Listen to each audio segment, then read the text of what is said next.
अध्याय 13 Annie Besant जीवनी।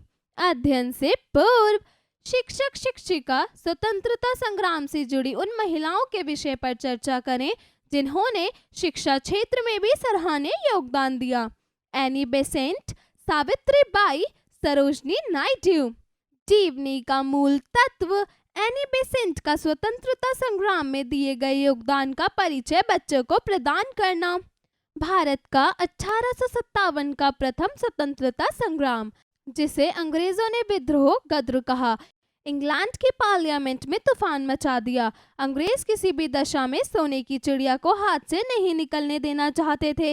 उन्हीं दिनों एनी बेसेंट ने एक पुस्तक लिखी, इंग्लैंड इंडिया ऑफ अफगानिस्तान। यह पुस्तक 1879 में पहली बार लंदन में प्रकाशित हुई। इसमें बताया गया कि किस प्रकार एक व्यापारी कंपनी भारत की स्वामिनी बन बैठी। यह पहला अवसर था जब इंग्लैंड के एक नागरिक ने इतने स्पष्ट और तीखे शब्दों में इंग्लैंड की साम्राज्यवादी नीतियों का भंडाफोड़ किया था।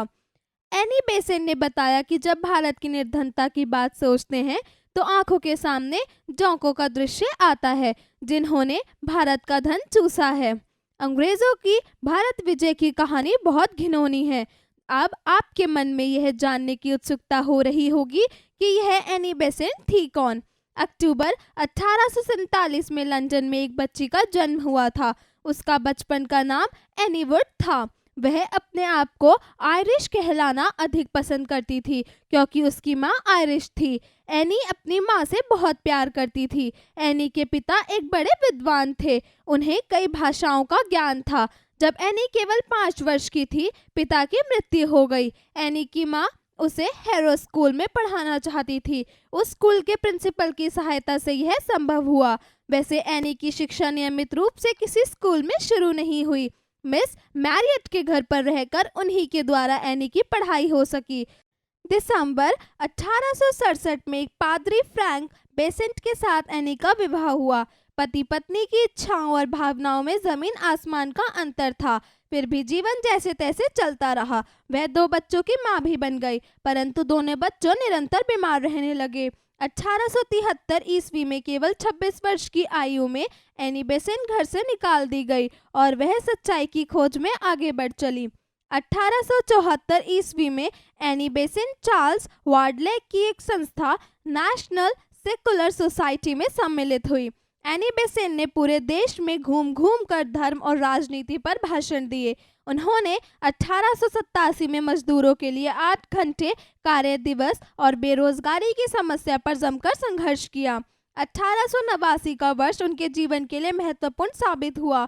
उनके जीवन में उस समय नया मोड़ लिया जब उन्हें ऐसा लगा कि उनके भटकते मन को शांति मिल गई है। वे थियोसॉफिकल सोसाइटी की सदस्य बन गए। भारत में इसकी स्थापना 1879 ईस्वी में मैडम ब्लेवत्स्की और आलकोट ने मिलकर की थी।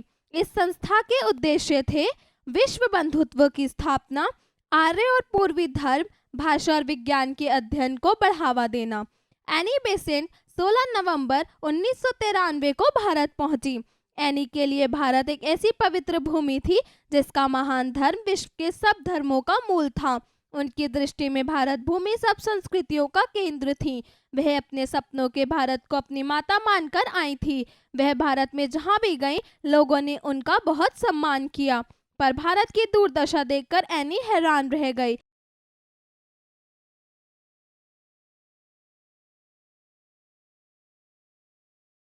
उन्होंने अन्य धर्मों के बारे में भी बहुत पढ़ा और समझा। वह कहती थी, धर्म तो परमात्मा तक पहुंचने का माध्यम है। जैसे नदियां समुद्र में जा मिलती हैं, वैसे ही धर्म भी प्रभु के प्राप्ति का मार्ग है। शिक्षा के क्षेत्र में एनी बेसेंट ने इंग्लैंड में बहुमूल्य योगदान दिया था। भारत में भी शिक्षा के क्षेत्र में उन्होंने सराहनीय काम किया। उन्होंने यह बात भली प्रकार समझ ली थी कि भारतवासी जब तक पूरी तरह शिक्षित ना हो जाएंगे, तब तक वह परतंत्रता की बेड़ियां नहीं तोड़ सकेंगे। एनी बेसेंट ने प्राचीन भारतीय शिक्षा प्रणाली का अध्ययन किया। प्राचीन भारत में शिक्षा पर राज्य का कोई अंकुश नहीं होता था। विश्वविद्यालय शिक्षा के मंदिर थे। शिक्षक जब किसी भी दरबार में जाते थे तो राजा सिंहासन से उतरकर उनका आदर करते थे। वह कम से कम शुल्क लेकर अधिक से अधिक बच्चों को शिक्षा दिलाना चाहती थी। अपनी नई शिक्षा में वह पूर्व और पश्चिम के अच्छे आदर्शों को मिलाना चाहती थी। उन्होंने 7 जुलाई 1908 ईस्वी में वाराणसी के एक छोटे से घर में अपने सपनों के शिक्षा केंद्र की स्थापना की। रिचर्ड्स ने उसके पहले प्रिंसिपल तथा हैरी बैनबेरी पहले हेडमास्टर बने। भारतीय समाचार पत्रों में इस प्रयास की भरपूर प्रशंसा हुई। 1885 ईस्वी में मुंबई में भारतीय राष्ट्रीय कांग्रेस की स्थापना हो चुकी थी।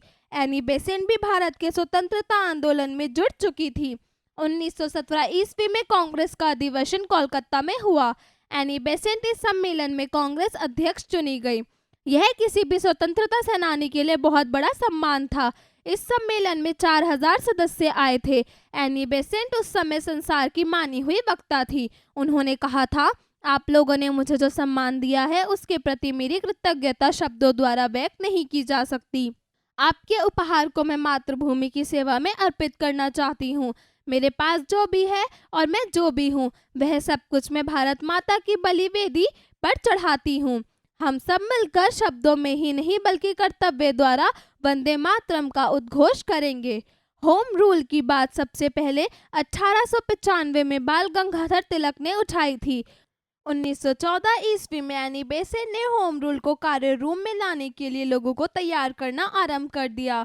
एनी बेसेंट भारत की पूर्ण स्वतंत्रता के पक्ष में थी। होम रूल का काम सुचारू ढंग से चलाने के लिए एनी बेसेंट ने एक साप्ताहिक पत्र कॉमनवेल्थ शुरू किया। उन्होंने इसके पक्ष में जगह जगह भाषण दिए। उनके लेखों से अंग्रेज शासक विचलित हो उठे। पत्र को जब्त कर लिया गया तथा 2000 रुपए जुर्माना जमा करने को कहा गया। होम रूल का नारा भारत के सब शिक्षित लोगों ने अपना लिया।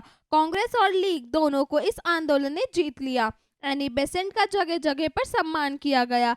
जिस घोड़ा गाड़ी में बैठकर एनी बेसेंट जाती थी, नौजवान उस गाड़ी से घोड़ों को अलग कर देते थे और उस गाड़ी को अपने कंधों पर खींचकर सभा तक ले जाते थे। चारों ओर एनी बेसेंट की जय जयकार होने लगी। 1929 ईस्वी में Annie Besant Budapest European Congress तथा शिकागो वर्ल्ड कांग्रेस की अध्यक्षता करने गई, परंतु 1931 के आरंभ से ही वे अस्वस्थ रहने लगी।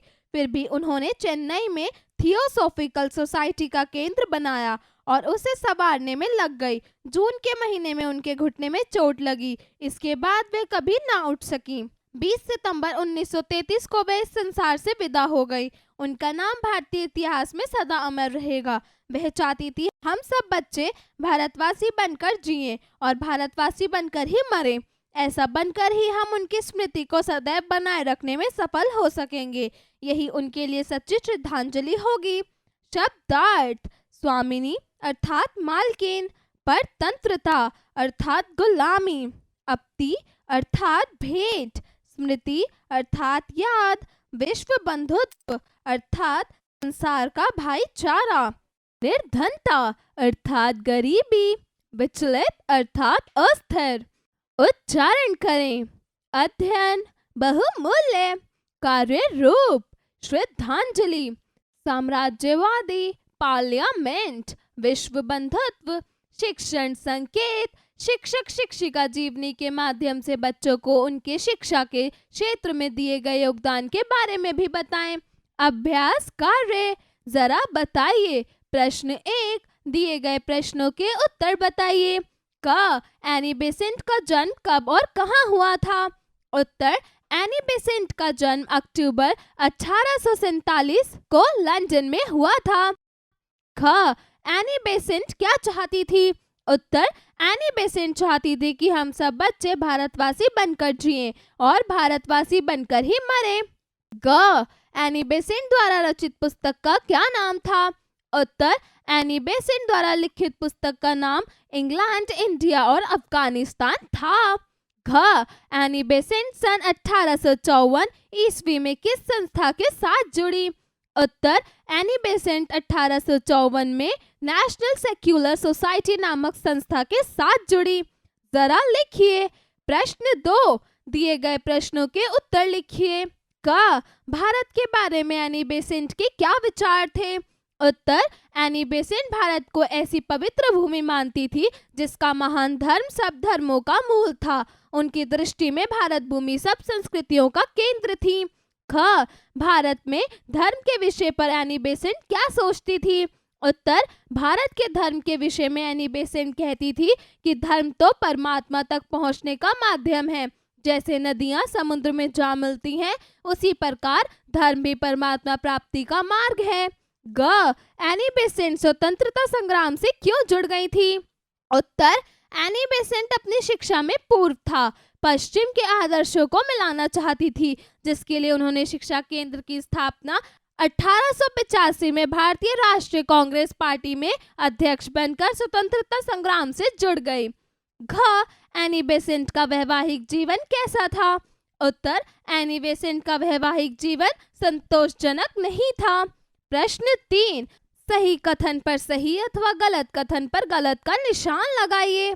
क, एनी बेसेंट ने शिक्षा के क्षेत्र में अपना योगदान दिया। उत्तर, सही। ख, एनी बेसेंट द्वारा रचित पुस्तक फ्रांस में प्रकाशित हुई।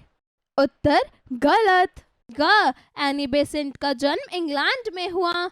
उत्तर, सही। घ, एनी बेसेंट ने पूर्वी व पश्चिमी शिक्षा को मिलाना चाहा। उत्तर, गलत। प्रश्न 4, दिए गए रिक्त स्थानों की पूर्ति कीजिए।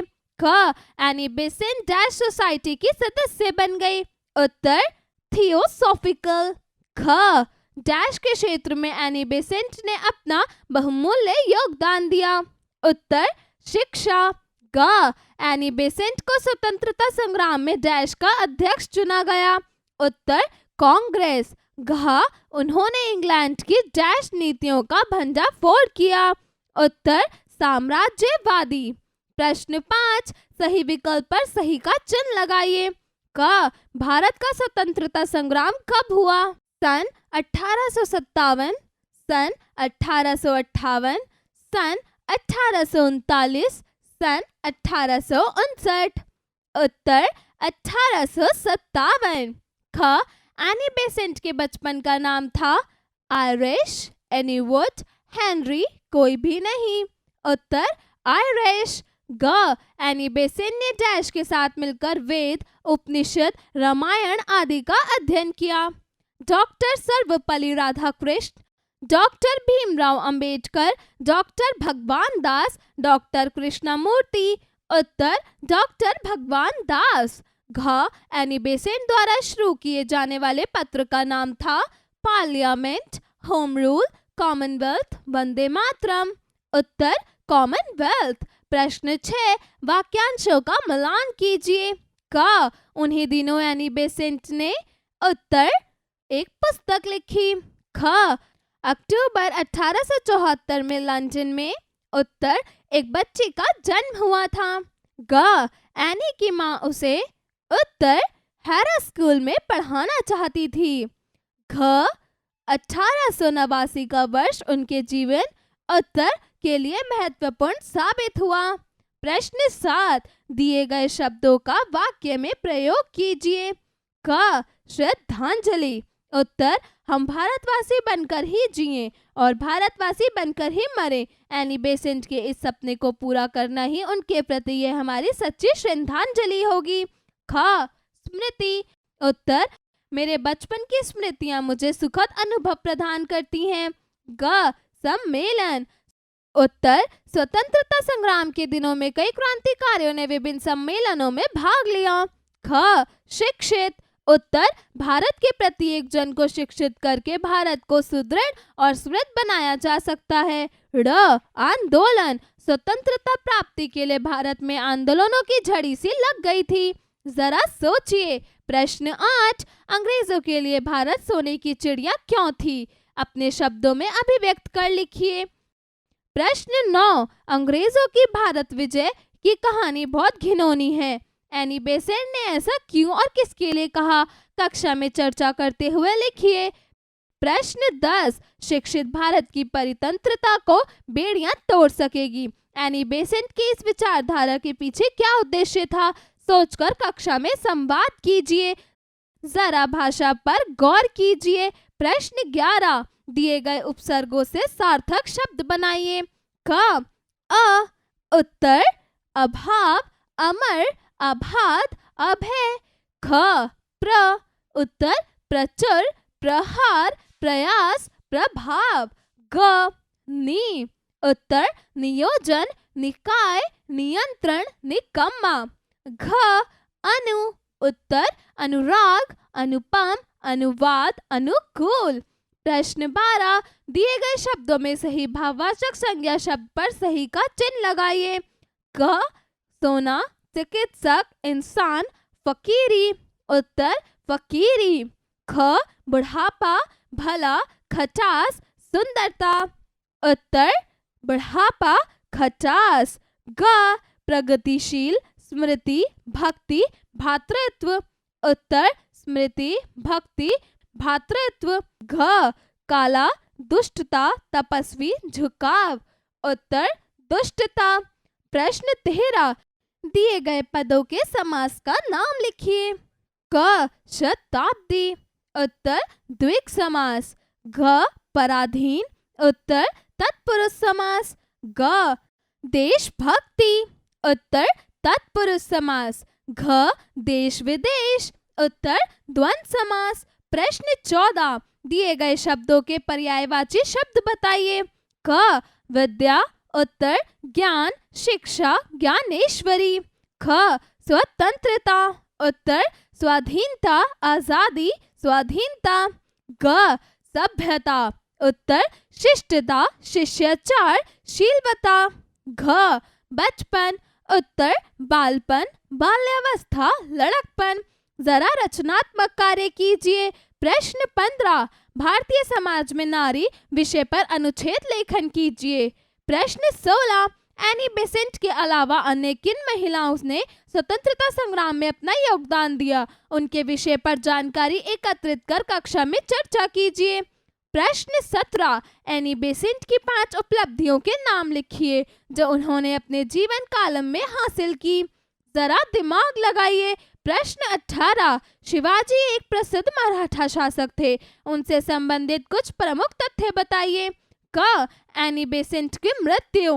ख होम रूल लीग की स्थापना। ग भारतीय राष्ट्रीय कांग्रेस की प्रथम महिला अध्यक्ष। जीवन कौशल एवं मूल्य परक प्रश्न। प्रश्न 19 हमारी विचारधारा ही हमारे व्यक्तित्व को निर्मल बनाती है। एनी बेसेंट की विचारधारा ने अंग्रेजों का तख्ता पलट कर दिया। आप किस तरह की विचारधारा द्वारा स्वदेश को जागृत करना चाहेंगे?